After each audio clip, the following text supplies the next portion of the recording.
Dog goes woof, cat goes meow, bird goes tweet, and mouse goes squeak. Welcome to Ms. Mojo Glow.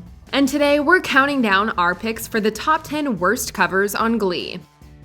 Number 10, The Final Countdown. By season 6 of Glee, Will Schuester and Sue Sylvester had bickered and competed in just about every way imaginable. Any idea how many times you've said that?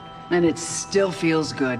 The two were no longer the same bitter rivals they were in earlier seasons, so it's hard to understand why they suddenly needed to sing an overly competitive cover of Europe's The Final Countdown. The singing is fine, of course, but the over-the-top facial expressions and ridiculous wigs make the numbers so embarrassing for both parties involved. This cover showed just how tiresome the Will and Sue rivalry had become. Number 9, A Little Less Conversation.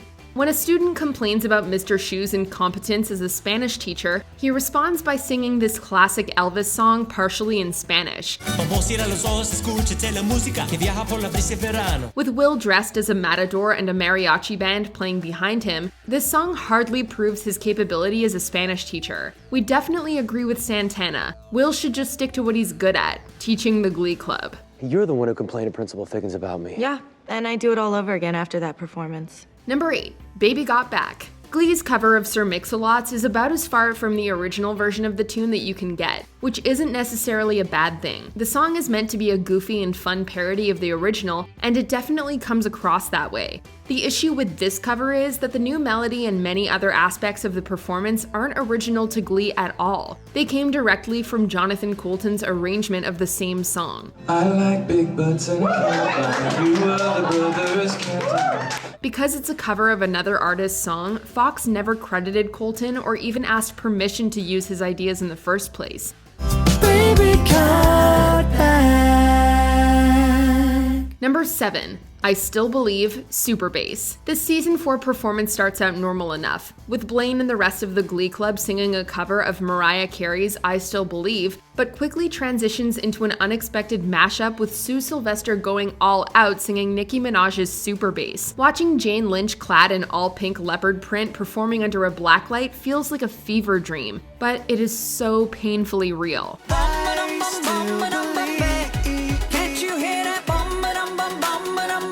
At the time, Mariah Carey and Nicki Minaj were in a very public feud on American Idol, which could explain how this insane mashup idea came about. Number 6, Let's Have a Kiki, Turkey Lurkey Time. Speaking of terrible mashups, whose idea was this one?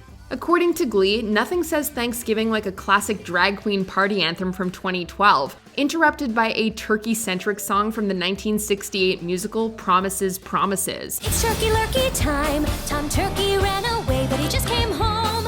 These two songs should never have been mentioned in the same sentence, let alone turned into a mashup.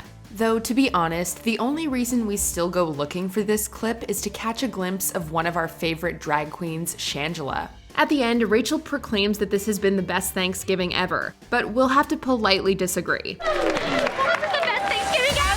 Number 5, the Chipmunk Song, Christmas Don't Be Late. It's probably safe to say that no one could make a good cover of this ridiculous Christmas song, but that didn't stop Glee from trying. Armed with helium balloons to raise the pitch of their voices, Santana, Rachel, and Kurt do their best imitation of Alvin and the Chipmunks for their new friend Cody. Compared to some of the beautiful Christmas Carol covers Glee has done in the past, like Oh Holy Night or Let It Snow, this high-pitched holiday song easily became one of Glee's most annoying and unnecessary covers. Number 4, Blurred Lines. As perhaps 2013's most controversial pop song, Blurred Lines features lyrics that many interpret to be misogynistic and promoting a lack of consent in sexual situations. In spite of the controversies, Glee's writers thought it would be a good idea to have their underage characters perform the song with their adult teacher. To make things even worse, Mr. Shu initiates the performance with the rest of the New Directions as a rebellion against Sue's newly instated ban on twerking, leading his young students to sing along to questionable lyrics with even more questionable dance moves. Everybody get up.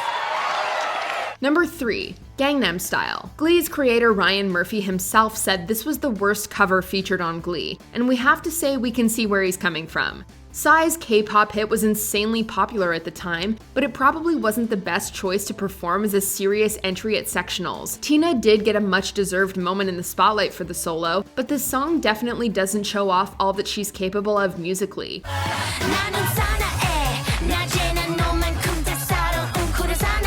Number 2, Thong Song. Emma's fiance Ken wants their first dance to be this song, and Will is happy to help Emma practice her dancing as an excuse to spend extra time with her. It's a good thing Glee is just a TV show, because in real life, this song, combined with Will's odd dance moves and facial expressions, would scare any reasonable woman away. For a song performed so early in the series, it's remarkably ridiculous and really set the bar high in the competition for the worst Glee cover. And she had dumps like a truck, thighs like what? Number 1. The Fox. For a brief moment in pop culture history, this song was absolutely everywhere, prompting Glee writers to frantically come up with the best way to include it in their show. Their idea? Puppets. That's right, they managed to make this bizarre tune even weirder by having Blaine give each character a puppet replica of themselves to perform the cover with. The original idea for this puppet number was to have the cast sing Miley Cyrus's We Can't Stop, but the song was changed to Elvis's viral hit for unspecified motives. We're not sure if that would have been much better, but at least that version would have had fewer nonsensical and repetitive animal sounds.